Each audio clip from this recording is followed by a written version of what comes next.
supplies, but you need a place to track your stuff, cause you're so disorganized. You click open the web page, you heard about a critical role, and now you're ready to kick some butt in that mine shaft full of no's. It's D&D, D&D Beyond, yeah, D&D, D&D Beyond. You got your stats, you got your swords, and you got your invisible wall. It's D&D, D&D Beyond.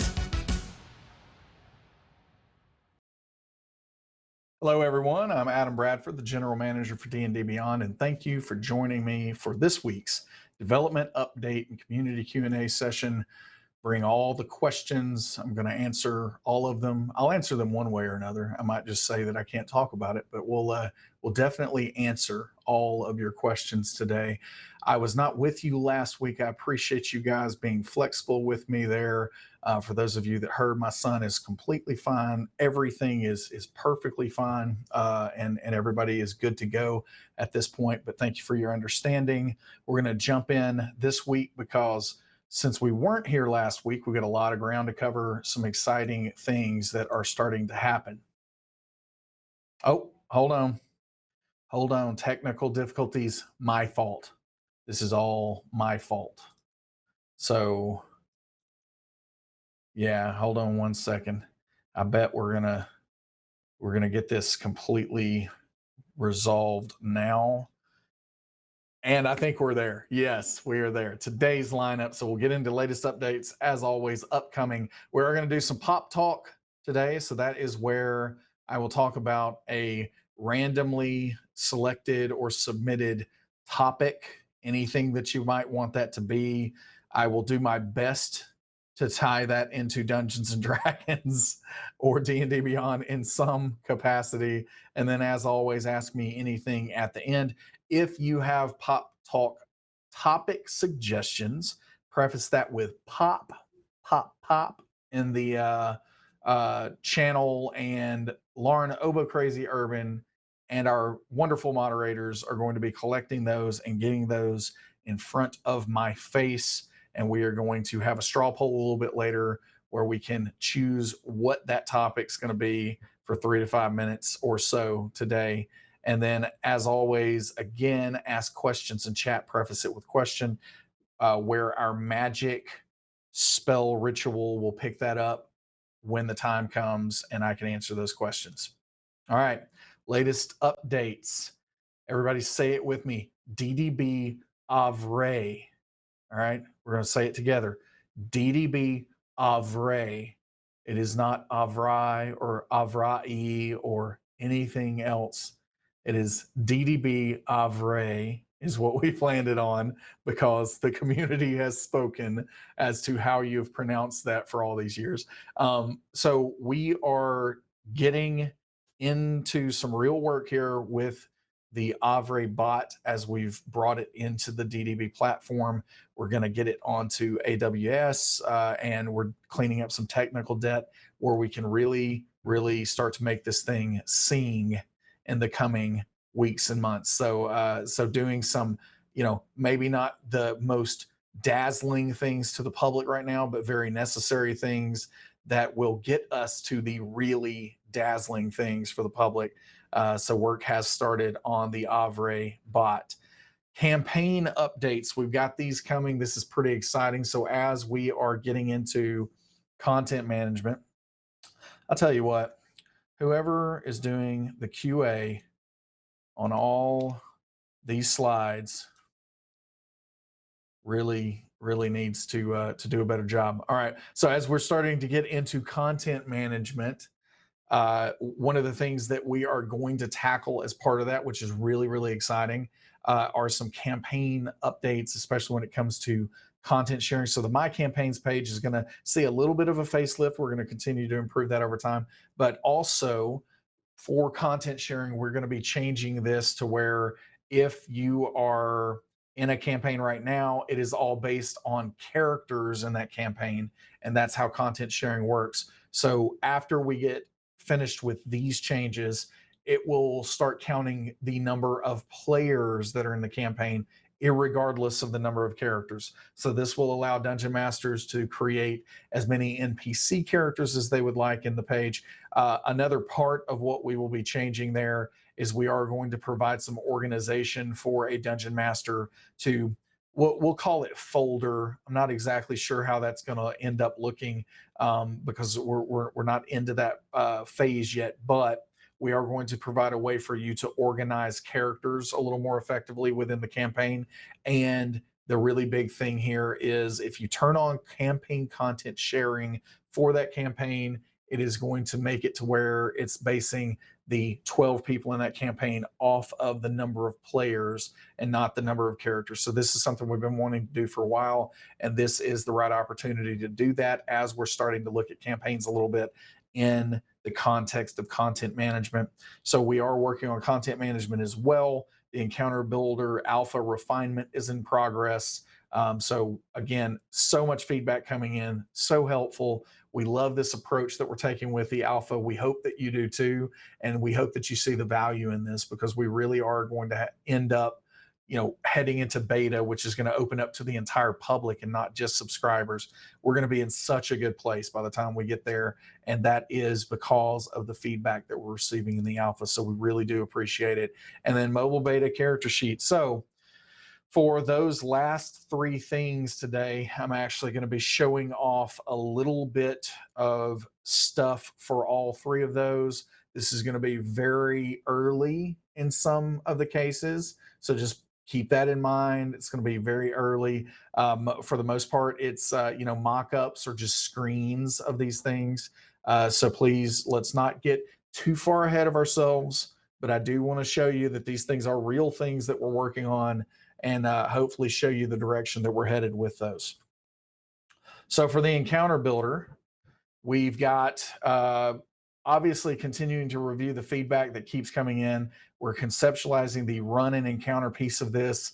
Really, this is becoming something that we're just calling the encounter tracker. So the encounter tracker is starting to come together in concept. We have one of the things that we do internally with our product teams is it's a methodology that several people in the industry use out there, but it's working backwards, and we like to fictionalize a press release for some of these features because it helps us to kind of verbalize and think through exactly what kind of value we're trying to provide to the community here. And so we are getting that together, that press release together for an encounter tracker, and it's helping us frame all the components that we actually think that this tracker would end up having. And it is going to be really, really exciting. Some really great ideas already coming out of that. And you guys will start to get a little bit of a peek at that as we get a little further down the road. Homebrew is still being worked. So this one is not quite ready for prime time yet, but I am very hopeful that we won't have too many more of these dev updates before Homebrew monsters are integrated into the encounter builder. And then mobile views design. So that's going to take me here. I'm trying to see. I don't think there's a way that I can zoom in on this. Maybe so, where it says 100%. Down or up to fill. Oh, maybe that. Look at that. Technology, he can be taught. All right, so encounter builder on mobile. As it stands right now, we have not even touched anything with mobile. It's just not been a thing that we have done really with the encounter builder. So we've seen a lot of feedback coming out there. We tried to let the community know that mobile views were not finished. We have seen a good bit of feedback continue to come in that, hey, this is broken on mobile. It's not working on mobile. Well, that's because we haven't even really gotten to mobile yet. So we are starting. This is an interactive mock-up here, but we are starting to implement some of these things, and you're going to see some of them start to come together in the coming weeks. But you can manage your characters here just like you can on desktop. You can switch back and forth between the monsters and the summary here. Again, with the kind of screen real estate that we have here, I'm really impressed with what our designers are trying, how we're laying this out. So really think that this is a good solution with the screen real estate. If you want to filter, you can do that here as well. So everything popping up, and you can dismiss, the pop-ups as they come, and then the encounter summary and everything that you've been expecting to see here is going to be in this sidebar that is available here. And so finally, if you want to explode out, expand, not explode, expand out one of the monster stat blocks, then you can do that here as well. And again, everything is going to be dismissible as we get into this. So this is how things are shaping up on mobile for the encounter builder. This is another point to highlight. As we started developing the encounter builder, we hypothesized that most people would use this on desktop, and the early indications have proven that to be the case. Obviously, we don't know if that's because it was only working properly on desktop or not. And so as we get mobile views out there, we're going to continue to look at that. And it really would fascinate me because I like this concept of a dungeon master that is, in the supermarket and is, trying to pick out which bell pepper you want to bring home with you. And then all of a sudden you have this incredible idea for an encounter, and you have to pull out your phone. You're completely compelled to pull out your phone and start making an encounter there in the supermarket right on the phone. There's something really funny about that, and something that I think is really fascinating about that. So we'll see how this goes as we introduce the mobile views. All right, let's see. We've got several pop talk topics, and we need to get some voting going for those. So pop talk. All right, so let's see. The first one here, I'm going to read this. We got from Gongfu, Utah. With the solstice tomorrow, what would be your ultimate summer vacation? I like that one. All right, and then we got Dominash is asking, who is your favorite movie director? And how has that person affected your DMing style?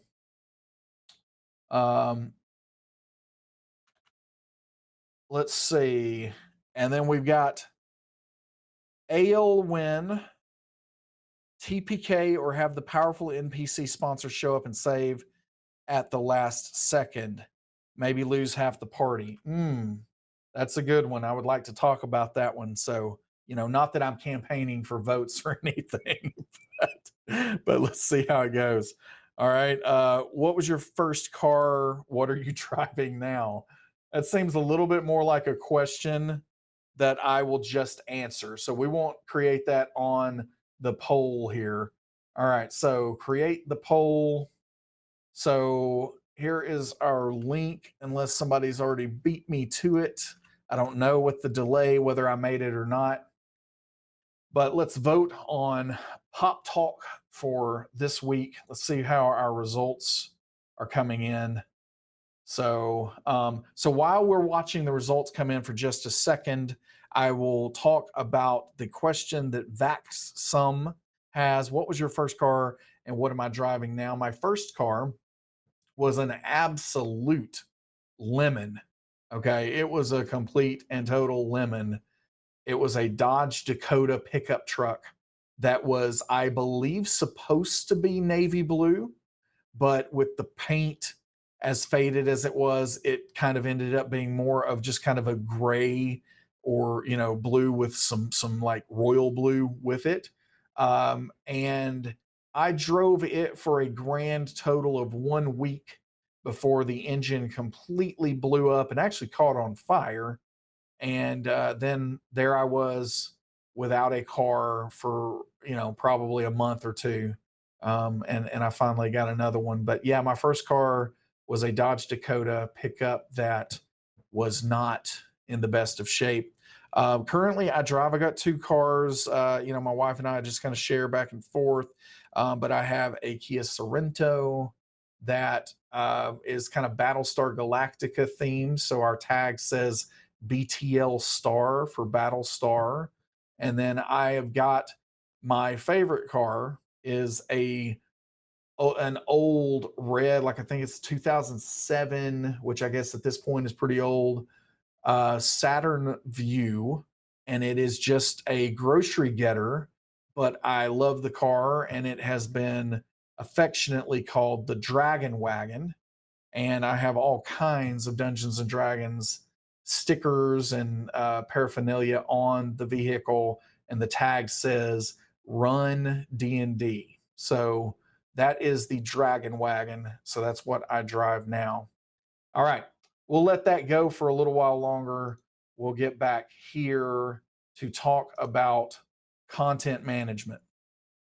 All right, so for content management, we have a mock-up that we're just kind of demonstrating. So for what we're doing with content management, again, this is in progress design.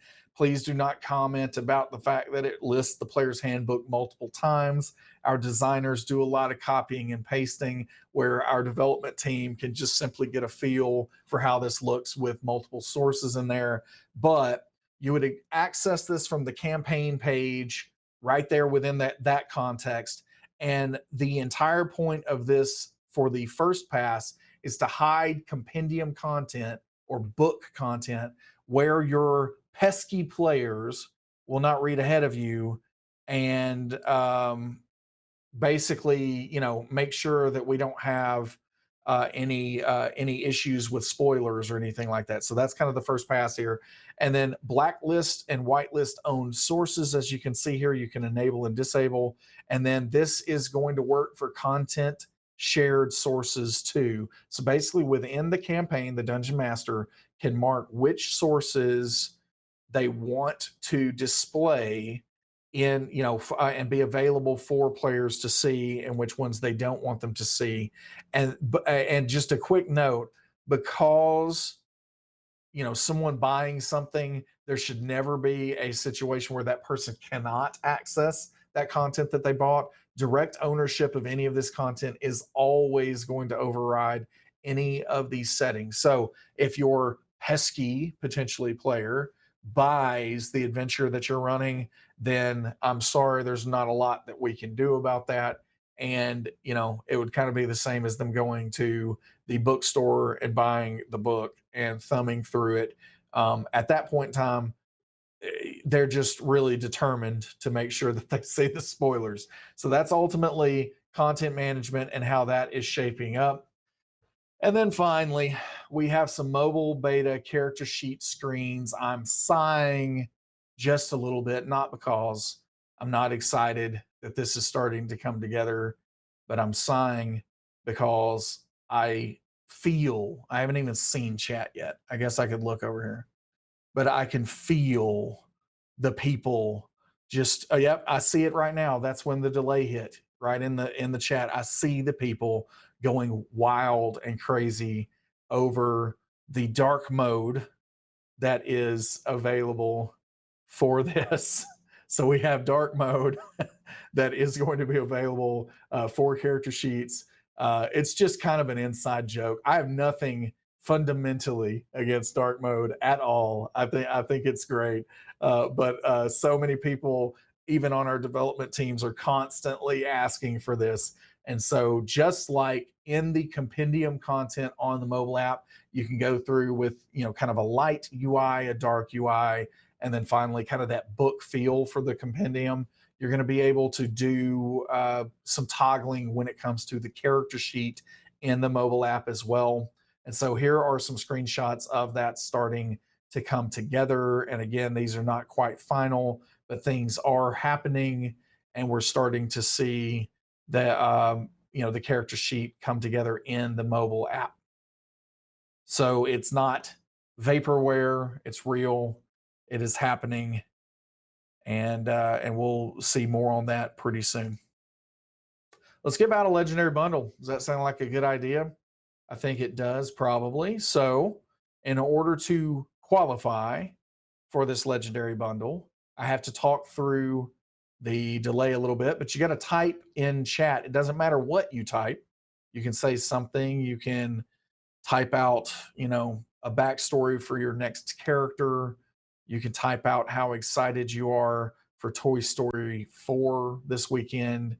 Whatever it is that you need to type out, you can do it. We just need to know that you are a real person out there and not a robot. And so, as long as we are sure that that is the case, we're going to give this away in 5, 4, 3, 2, 1. All right. So, Lunchbox McGee, congratulations. You've won a legendary bundle. Lunchbox McGee, congrats. You have won a legendary bundle. All right. So, someone will get with you to award that very soon. Congrats. So, Pop Talk, let's see where we ended up here. Ah, okay. So my campaigning worked. All right. So from Aelwyn, TPK or have the powerful NPC sponsor show up and save at the last second, maybe lose half the party.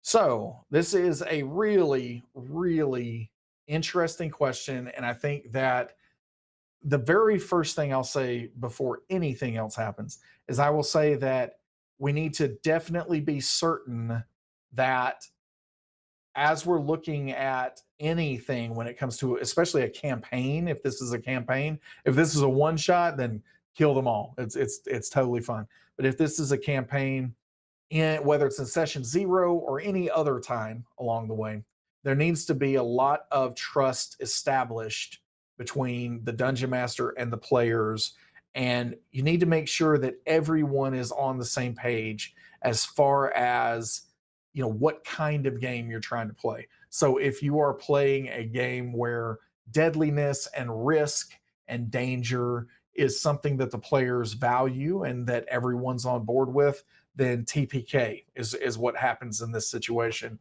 And I've actually been a part of campaigns on both sides of the screen where that is the understanding. And to me, anyway, it's been just as enjoyable as any of the alternatives. And so I think that it is perfectly valid. I will say that I personally prefer to play a game like that where there is some type of risk. I believe that Dungeons and Dragons characters have a good bit of resourcefulness and ways and means and methods to overcome death. And so I think that it's perfectly interesting and engaging to potentially have a total party kill, and then the campaign and the story doesn't have to stop at that point in time. So I've seen so many adventures pop up over the last several years, and I'm some of them have been great. They're going to escape me right now, the names and titles, but where your players end up in a fugue state or in hell or some type of purgatory or whatever, and they have to fight their way out of that. So I think that all of those are viable options. I personally would probably fall down on the allow the total party kill to actually happen, because I think that when again, you're playing a game here, and again, this is completely my preference and my color of Dungeons and Dragons. But I think that the game part of this, that risk should be preserved.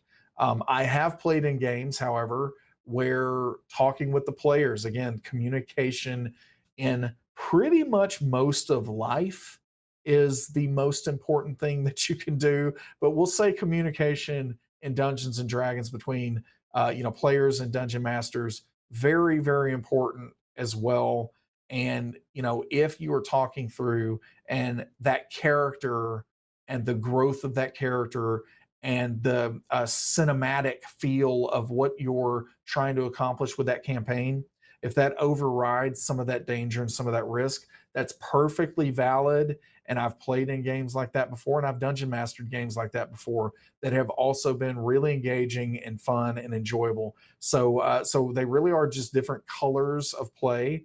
And I think that it is perfectly fine for you to go with either one of those. Personally, I kind of like the TPK thing. I know that the powerful NPC sponsor, another note on that, I actually have quite quite an aversion for that kind of thing. I started playing role playing games, not with Dungeons and Dragons. This was during the Satanic Panic, and so Dungeons and Dragons was not something that was incredibly accessible when I was younger. But I started playing the classic West End game, Star Wars, and I will never forget as I started playing that game, the person game mastering had an NPC, basically had a dungeon master player character, which I'm sure that you've read, articles about this out there and everything. But essentially, that powerful NPC sponsor ends up most of the time, unless you're playing that kind of game, but a lot of times in a gaming group, that GM or DM PC ends up taking the spotlight away from the players. And so I remember just playing in that game and just kind of constantly being like, oh, I wanted to be the person to save the day, or I wanted to defeat that enemy, or whatever. And that powerful NPC sponsor was doing that for me. And then you compound that in an established setting like Star Wars, with the fact that you have Han Solo and Luke Skywalker and some of these other folks already out there doing these miraculous, mighty things too. And so in my personal games, again, color of D&D, none of it's wrong. If you're having fun, everything is right with Dungeons and Dragons. But ultimately, I prefer a game where the PCs are really the heroes of the age. They're the ones that are gonna, if they don't fix the problems, no one is. And that powerful NPC sponsor typically does not show up. And so that is probably one of the reasons that I prefer that style of play, because I think that DMPC is sometimes takes away from the player enjoyment. But again, I've seen that done well also, and that's not a reason that you can't do that if that works for your game. All right, I think that covers most everything that I would say there. If you have any other follow up questions or anything more specific, let me know as we get into the question time together, and we'll jump back into our upcoming development slate. So a lot of this list has not changed, but we have an encounter tracker. The first phase of that is something that's what we're at least calling it internally now, is an encounter tracker.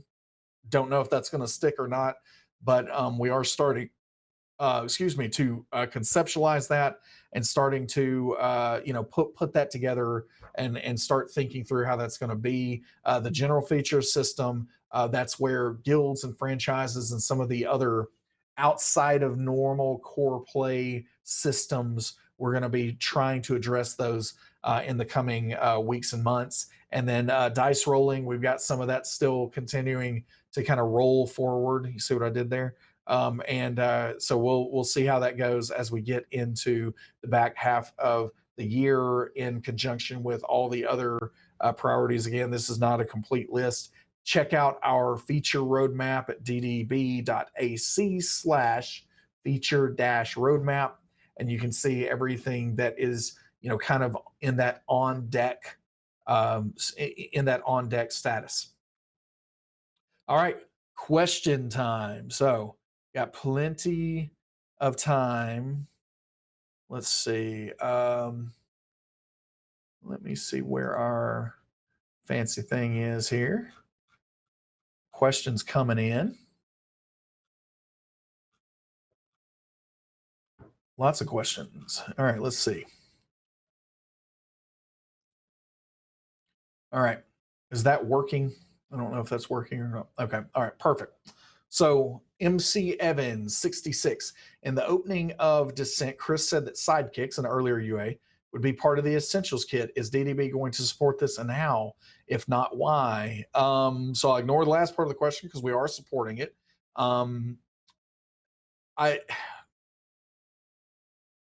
It went away. Oh no, the question went away. What happened, question? I thought I was nice enough to you. All right, hold on. All right, let's see. let's see if, is that one going to show up? All right, so I am going to answer the other one real quick. So the box set for the Essentials kit is going to be coming out next Monday, I believe. I think it's Monday on Target shelves.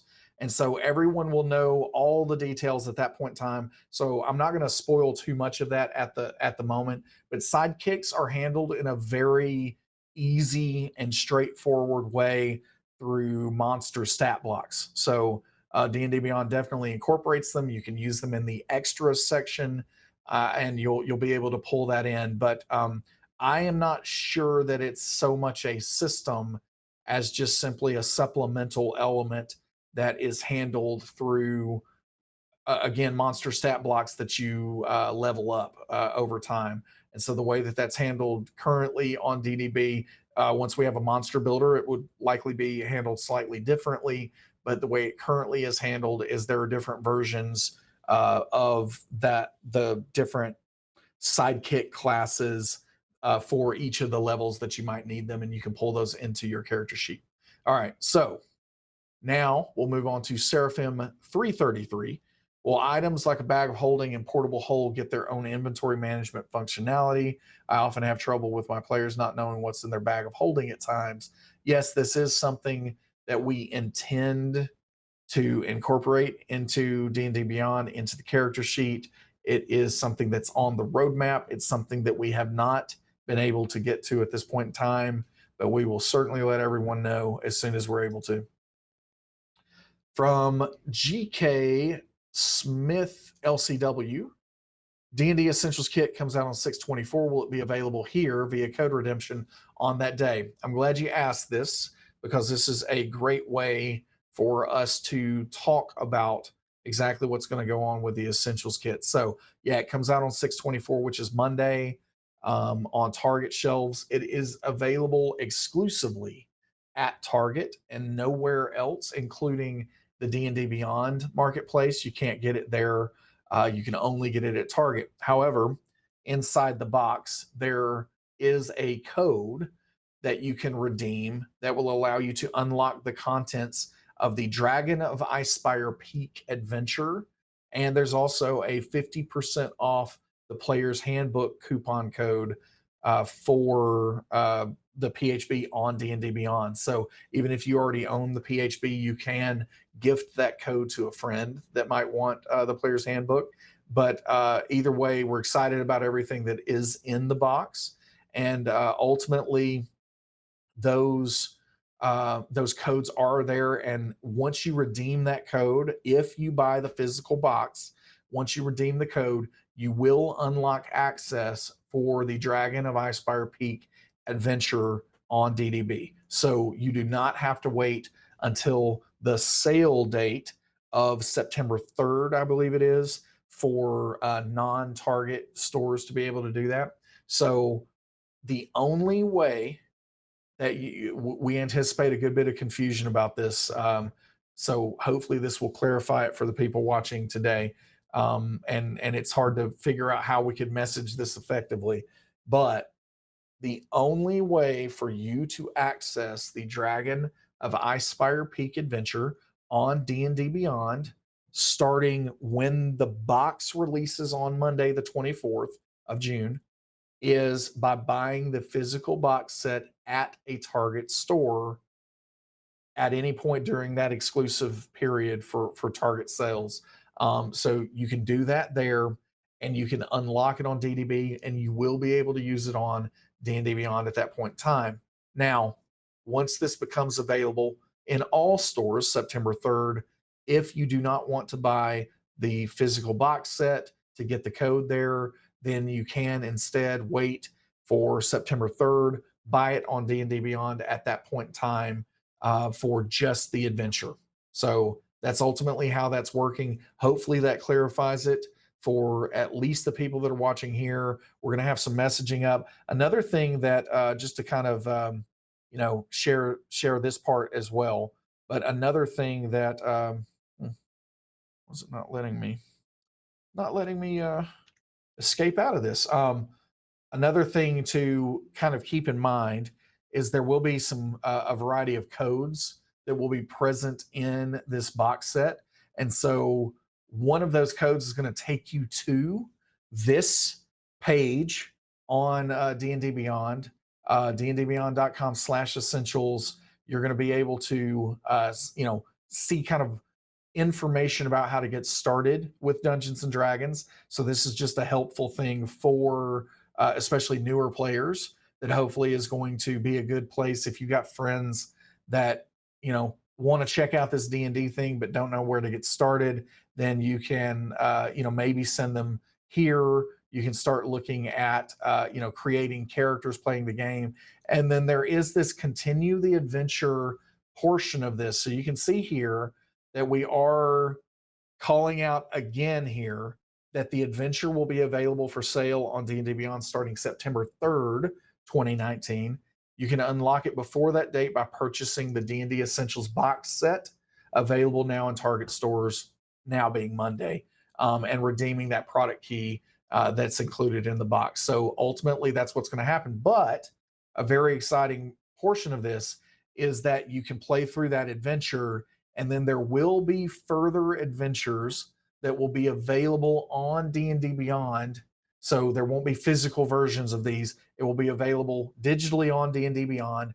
And Sean Merwin, James Introcaso, and Will Doyle are writing 3 different new adventures that as soon as they're available, and they should be available before the wide release in September. That's the target anyway. And so as those become available, you'll be able to access those here on D&D Beyond: Stormlord's Wrath, Sleeping Dragon's Wake, and Divine Contention. So one of those, so the box set for the Essentials kit, Dragon of Icespire Peak, takes characters from 1st level to 6th level. And then you have a follow-up for 7th level characters, follow-up for 9th level characters, and then 11th level characters. So this extends the adventure, and there's more going on in the Phandelver area. So really excited to see these come together as well, and they will be available on D&D Beyond. All right, let's see what is next.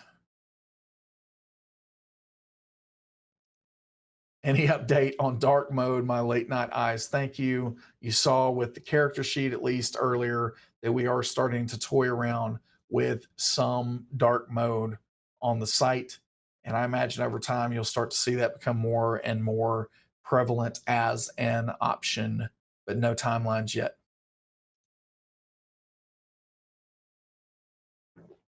Beta Beer, will my purchased content on DDB be available for use by Avre on any Discord server of which I'm a member? Will it require a DDB subscription?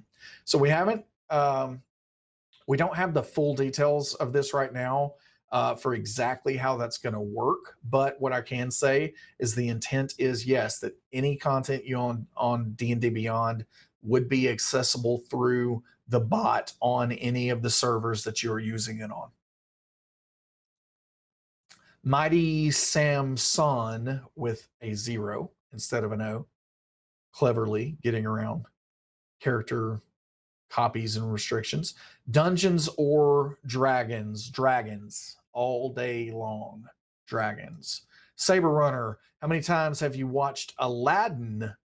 I have not seen the live action version of this yet, believe it or not. This is one of those that I am really iffy on, because Aladdin happens to be my favorite of the classic 90s Disney movies that came out. So Aladdin is my favorite, and some critics that I really respect out there in the space have not had the kindest things to say about it. And so I haven't seen it yet, but since I am a Stubbs A-list member, I'm sure that I will catch it at some point, and this weekend is looking like a good candidate. So I'll have to report back on that one. I play Dead People. What's the technical reason that the encounter builder doesn't have monsters from certain sources in it? Is it a different DB, or does it lock out some sources? You are asking the wrong person for that right there. I have no idea. I think that if I was to venture a guess, it has to do with the fact that we are moving from a monolithic to a distributed architecture. And so as we're doing so, some of the new services that we are spinning up are monster related. And so I imagine it has something to do with the fact that we're not able to just simply rely on the monolith to have all that at hand immediately. And we're having to fiddle with it to make sure that that's covered. But hopefully it won't be too much longer before we see that. Lord Durak, any plans for a filter by owned content option? I imagine at some point we will include that, yes. Kellyanne, for AL integration and management, has the proposed seasonality for characters been discussed?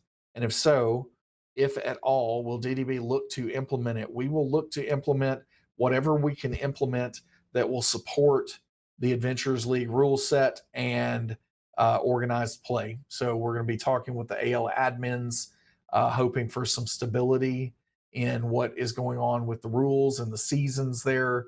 And, as soon as we're able to get to that, we're going to be doing everything that we can to make that as convenient as we can make it.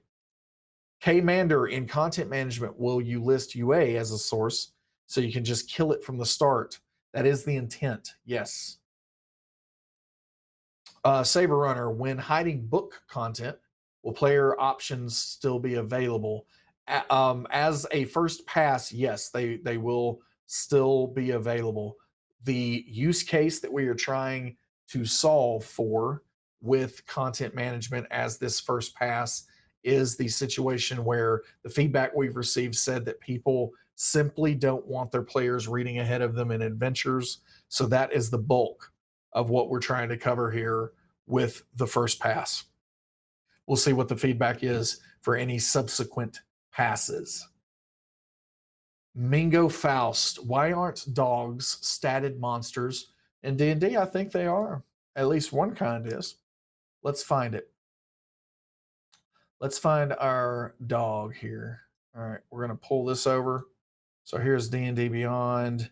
We're going to find, let's go. I believe that you are looking for the Mastiff. Look at that doggo.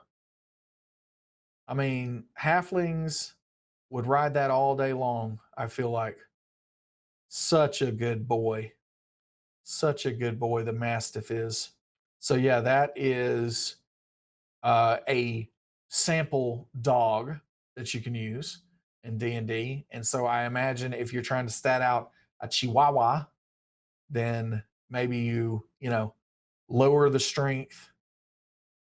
Basically, just lower all the stats if you're doing a Chihuahua. No, I'm just joking. I'm sorry. I'm sorry if you own a Chihuahua out there. Please do not direct message me on Twitter saying that you're outraged about me making a joke at the Chihuahua's expense today. I do apologize. All right, so that is a sample dog that you can get into. Okay. Mingo Faust, will vehicles also be containers? I believe that makes sense at some point in the future. So we will likely see that. Howlett, Wolverine, schnickty. I noticed that the monsters in the encounter builder do not have their reactions listed. To see them, you must click the view details page. Why is this the case? And can we expect this to change when we're able to run an encounter? Yeah, you should expect that to change well before then, because that would be a bug that if we are not tracking currently, I'm sure that the team watching the dev update is tracking that right now. So yeah, reactions need to be displayed anywhere we have a stat block. Benet UK, do you prefer games with a huge meta plot or more sandbox style? That is a very difficult question for me to answer. I've enjoyed both types of those games. I do like a huge meta plot. The thing that I don't like is I don't necessarily like those games where player actions cannot impact or change that. So you can call it railroading. I think some railroading has its place in Dungeons and Dragons, but I do think that I don't like it when a meta plot gets in the way of player agency. So again, I would say that I fall right in the middle of those two things, and I see benefits and advantages of both. And so in my games, I try to incorporate the strengths of both of those. I'm sure there are weaknesses. We can run a survey for people who've played in my games and see what those are, but definitely fall in the middle of those. Zamirijam X, or possibly 10, or maybe I'm not supposed to. I don't think I'm supposed to pronounce that X at the beginning. I think that's a framing mechanism. So Mirijam, I bet that's it. How do we get access to the mobile character sheet beta in the app? As my group wants to use the app on their phones to play instead of through the web. Thanks. So we will provide more details about that as soon as the alpha for the character sheet is available. Bruce S. Harvey, are you conceptualizing a shared dice roller that the whole group can see? Yes. Saraker, do you think a printable PDF sheet based on what we have on the app would look as nice and neat on paper as it does virtually? I don't know. I mean, potentially, and it's something that we would be looking into. It's something that we would love to do some additional work on PDF exports, and we just haven't been able to get the time to come back around to that yet. But I imagine it will happen in the future. Grand Pyromania, have you ever had a I shoot the gazebo moment with your players?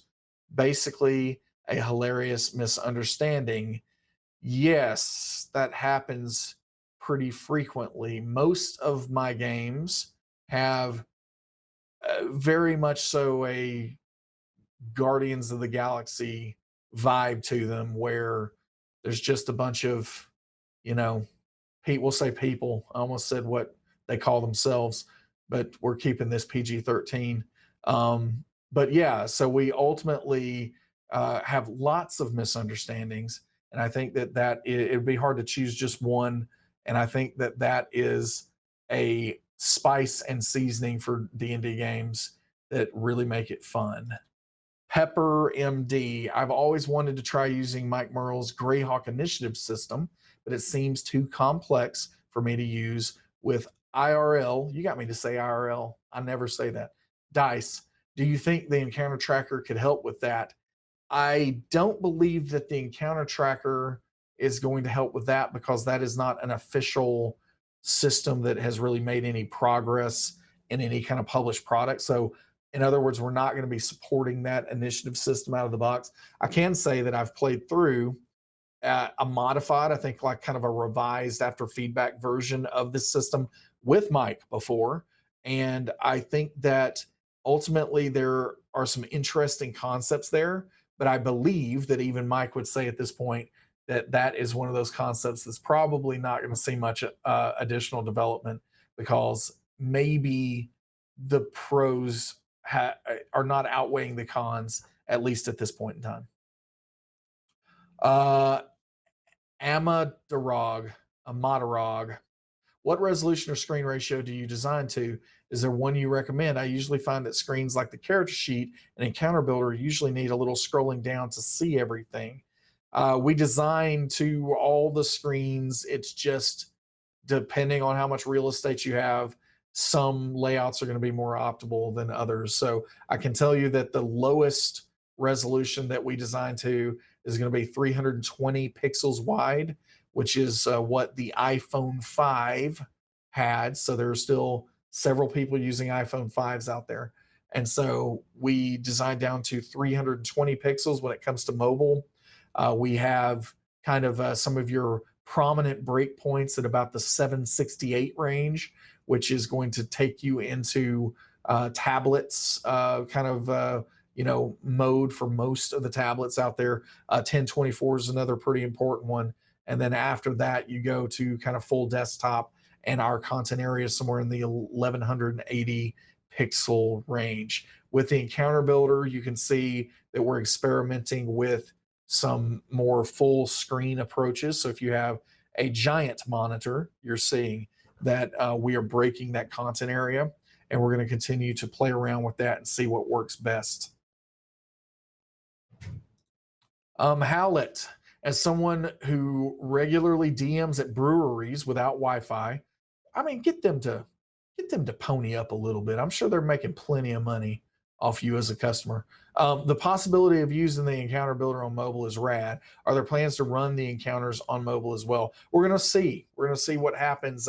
Obviously, you'll be able to access the encounter builder and the encounter tracker eventually on mobile web, but we've got to see what the demand and what the feedback is from the community about where we're spending our time when it comes to those things on, especially from an offline capacity. That's the hard part. If offline wasn't a concern, a lot of this stuff would have been done for character sheets in the mobile app a long time ago. Offline is the sticking point, and that's the hard challenge to solve. Uber Maggot, any idea where the essential set can be purchased in Canada? Might be a drive, as far as I know. I'm not an expert on Target stores or anything, but it's my understanding that maybe they're only in the U.S. Target stores. So yeah, I don't know exactly how you can do that. I just know that it is exclusively available there for a couple of months before it becomes available elsewhere. Let's see. Cipher of Tyr, if we buy a physical copy of the Descent into Avernus, will there be an option to unlock it in D&D Beyond as well, or will it be a separate purchase? As we've gone through many times, it will be a separate purchase.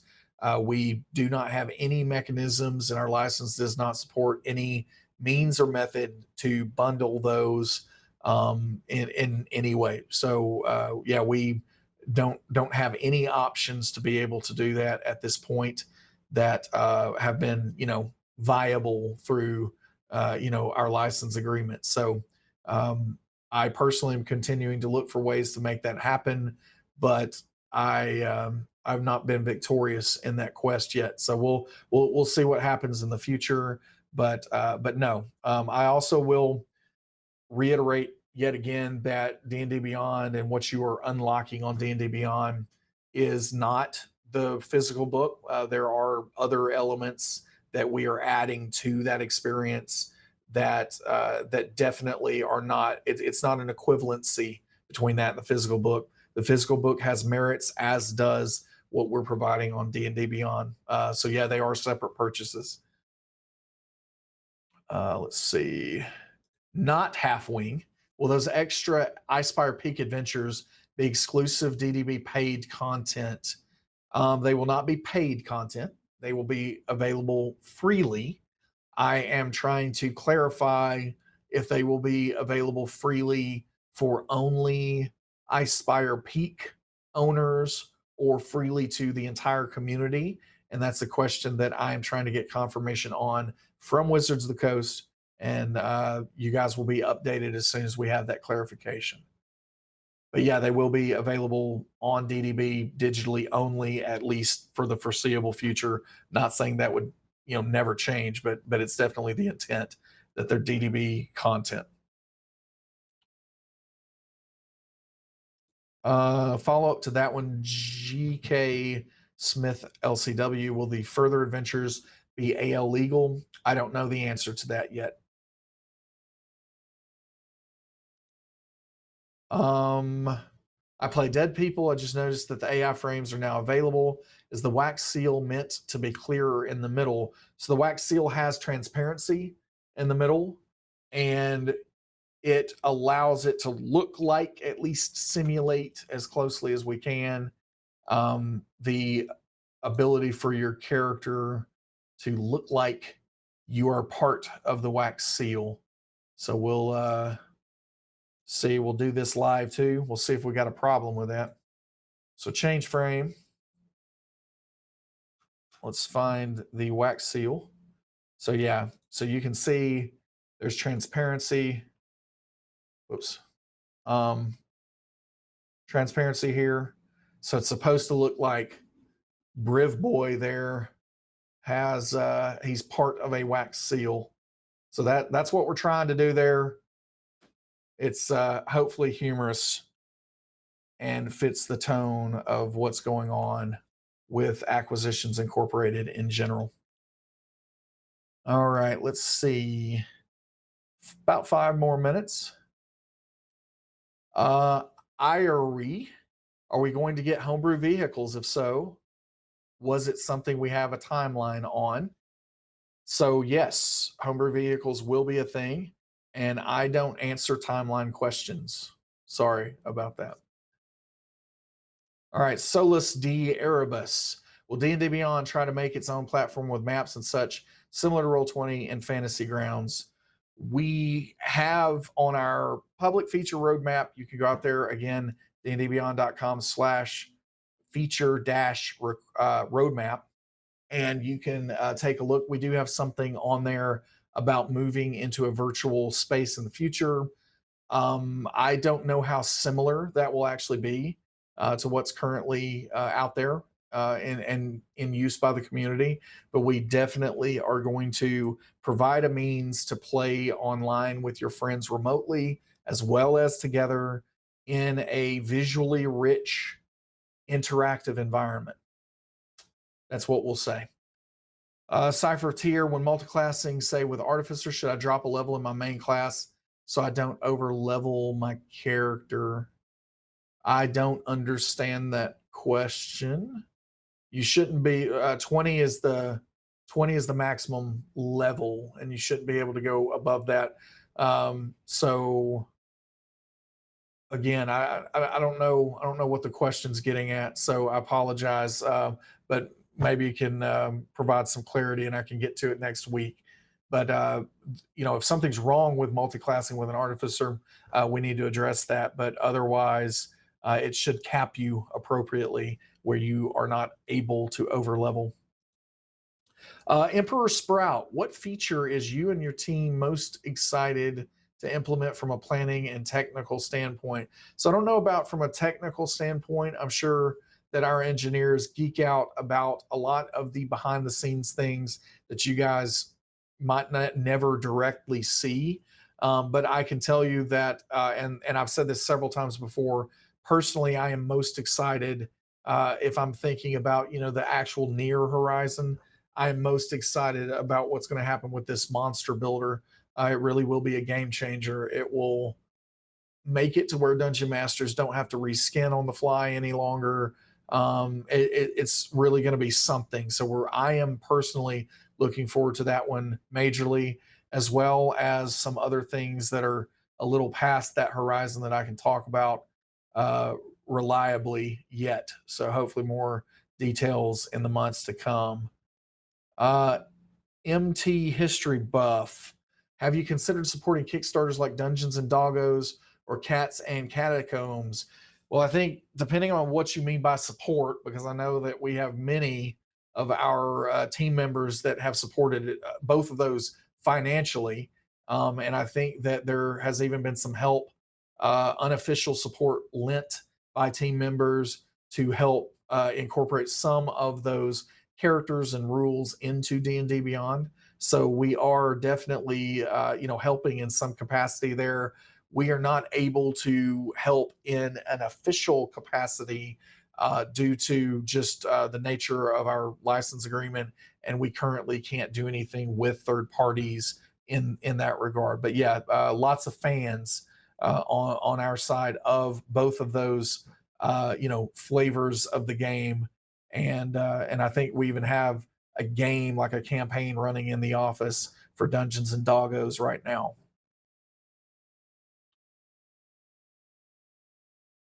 Let's see. NDBT with content management. Would I be able to hide some content if I'm just a player on a campaign and not the DM? No, not with this first pass. That might be something that we end up doing at some point in the future. GK Smith LCW, can we get good Wi-Fi at all the conventions so we can use DDB there without offline access? So this is actually something that we've looked into quite a bit. We have been perfectly willing and able on our end to provide high-speed internet access at all of these conventions that we attend, but the logistics of that are pretty nightmarish, and we have not been able to get the convention leadership at any of these conventions to give us a viable option to be able to provide that. So hit up the organizers of those events and tell them that D&D Beyond is willing to pay for Wi-Fi for all if they will just play ball with us a little bit. But so far, we have not been successful in making that happen. And maybe one more, Craft 01, where can you get more frames, buy them? No options to do that at this point in time, but stay tuned because it is something that we are going to allow folks with frames, backdrops, portraits, and so on in the future. It is going to be something that you can unlock on your account with other ways than pre-ordering. We'll have more details as those start to come together. That's all the time that we have for today. Thank you so much for joining me. I really do appreciate it. As always, we'll see you guys next week. Later, Gators.